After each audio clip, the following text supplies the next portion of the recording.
Саламатсыздарбы? Бүгүнкү сабакта биз Google Дисктеги электрондук документтер менен иштөөнү көрөбүз. Ал үчүн эң биринчи биз бул жерде өзүбүздүн аккаунтубуз бар. Смартфондо болобу же болбосо компьютер, ноутбуктарда болобу, ар бирибиздин өзүбүздүн аккаунтубуз ачылган болот. Ошол аккаунтту бассак, бул жерде кошумча аккаунттар ачылып турат. Бул жерде эң негизги аккаунтубуз, андан кийин кошумча аккаунттарды да кошуп түзүп алсак болот. Ошол аккаунттун жанында Google Apps деген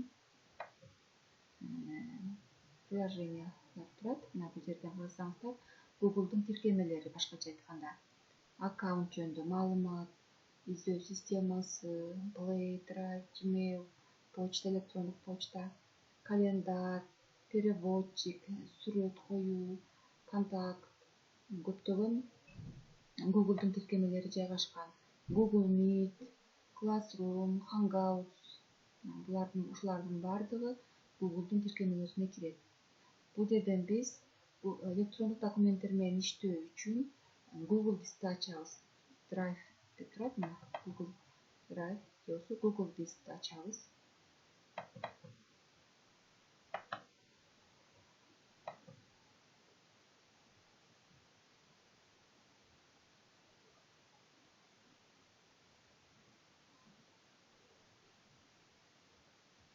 Бул жерде Google Disk ачылды. Google Disk ачылды. Эми бул жерден биз электрондук документтер менен иштесек болот. Ар бир өзүбүзгө аккаунт ачылганда ошол булуттан бизге 15 гигабайт виртуалдуу мейкиндик берилет ар бир аккаунт үчүн. Ошол 15 гигабайт местабызга, ошол булуттагы орунга виртуалдуу мейкиндикте биз өзүбүздүн документтердин баарын сактасак болот. Биз ал жерге маалыматтарды сактаганда биздин телефонубузда же ноутбук, компьютерлерибизде место аны ээлебей, ошол Google Disk'те сакталып калат. Мына бул жерден создать дегенди бассак, папку, создать папку деп, мына ушу папкалардын ичинде кадимкидей эле ноутбукта иштегендей эле Google Disктен иштей берсек болот. Ошол жердеги биздеги офистеги программалар бар, мисалы Word, Excel, PowerPoint программалардын баары Google Disk'те да. Мисалы Google Документ, Google Таблица, Google Презентация, Google Форма деп бар. Google Формада бул жерде биз тест, опросниктер түзсөк болот. Google Документ кадимки эле Word'дун ролун аткарат. Word'да эле иштейт. Мисалы үчүн, бул жерде Google Документти ачтык, тексттик документти. Бул жерге биз өзүбүзгө керектүү бир тексттерди терип, маалыматтарды жазып, анан муну сактап койсок болот.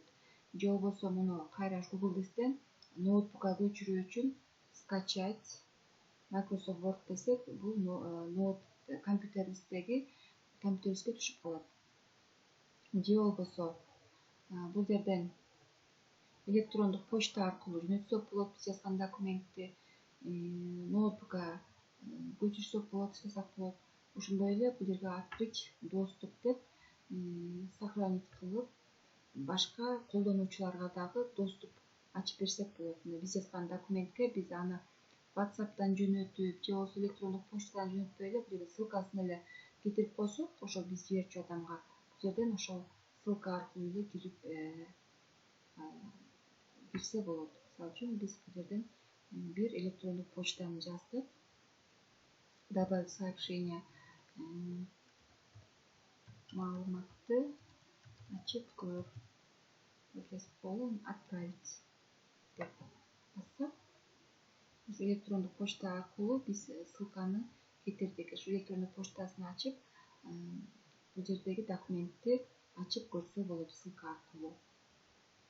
Настройка доступа бир пользователь, дагы көптөгөн биз көп адамга кетирсек болот бул жерден.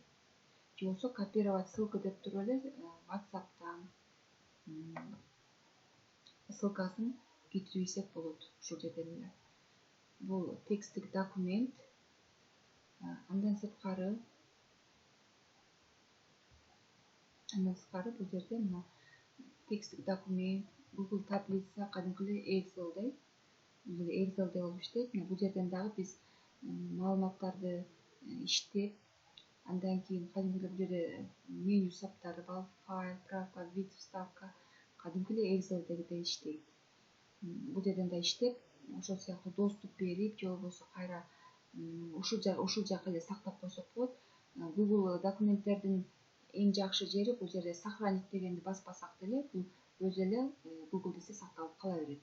Биз жазган документтин баары сакталып калат. Ал эми ноутбукта мисалы үчүн биз ноутбукту установка кылганда анда маалыматтар өчүп калышы мүмкүн. Ал эми Google дисте сакталган маалыматтар биздин булут ошол бизге берилген булутта 15 гигабайт өлчөмүндөгү виртуалдуу мейкингде сакталып тура берет. Ошол сыяктуу эле бул жерде дагы Google презентация бар. Google презентация менен да иштесек болот. Бул кадимки эле PowerPoint'тин ролун аткарат. Бул жерде өзүңүздөр көргөндөй кадимки эле слайд презентация түзсөк болот. Бул жерге дагы смотреть дегенди бассак, полный экранный режимде көрүнөт.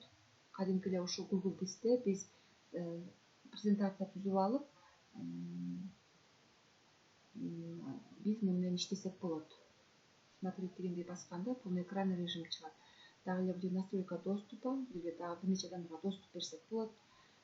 Кадимки эле ошол PowerPoint'тин ролундагыдай эле электрондук презентация. Бул жерден темалар бар. Биз каалаган темаларга коюп алсак болот. Шаблондору бар темалардын. Бул жерден создать деп энтерди басып, жаңы сапка түшүп, өзүбүздүн слайдты презентацияны жасап алсак болот. PowerPoint'та эле бул жерде деле анимация, переход баардыгы бар. Тема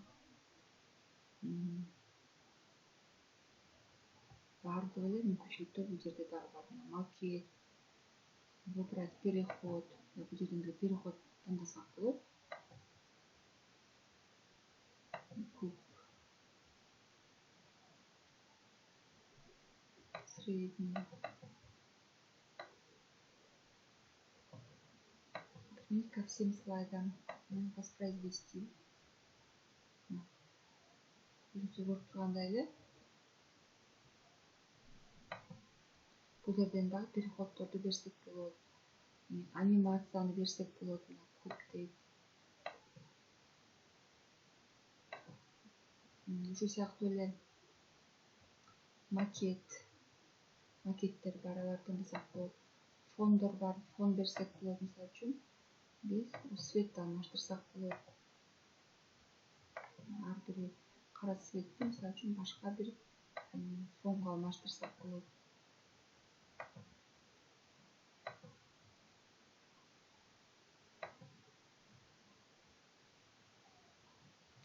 Выбрать изображение деп бияка изображение койсок болот.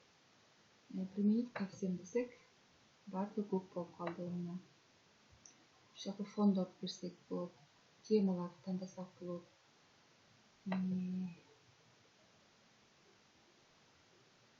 Текст, бул жерде кадимки межстрочный интервал, нумерация баардыгы бар, жайгашкан. Аудио, видео, фигураларды койсок болот кадимкидей эле.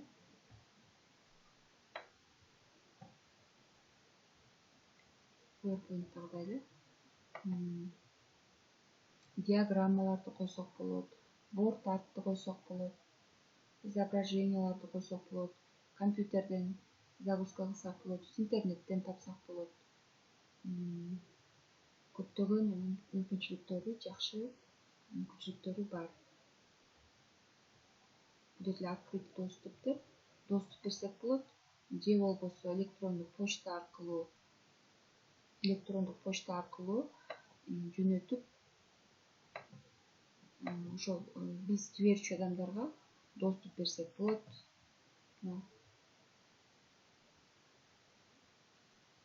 Скачать кылып, ошол компьютерибизге көчүрүп алсак болот. Форматын көрүп турасыздар. Кайсыл форматта, PowerPoint'табы же документ PDF, обычный текст сыяктуу PowerPoint деп турат, переименовать атын алмаштырсаңыздар болот. Көптөгөн кадимки эле офис программаларында эле мүмкүнчүлүктөрү бар. Бул жерде документтер автоматтык түрдө эле биз жасаган нерселердин баары автоматтык түрдө сакталып калат бул жерде.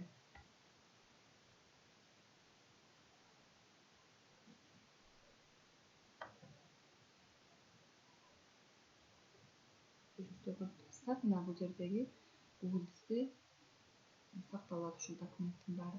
Ал жазган документтерди папка түзүп, папканын ичине салып койсок болот. Ошондой эле биздин ноутбугубуздагы же компьютерибиздеги документтердин баарын эгерде местаны ээлеп атса, загрузить кылып, загрузка кылып, создать, загрузить файл, загрузить папку кылып, папкага салып же файл түрүндө эле Google Дискке дагы көчүрсөк болот. Google'дагы электрондук документтерди дагы пайдаланганды, иштеткенди билсек, булар дагы көптөгөн мүмкүнчүлүктөрү бар. Көңүл бурганыңыздарга чоң рахмат. Кийинки сабакта жолугушакты. Сак саламатта туруңуздар.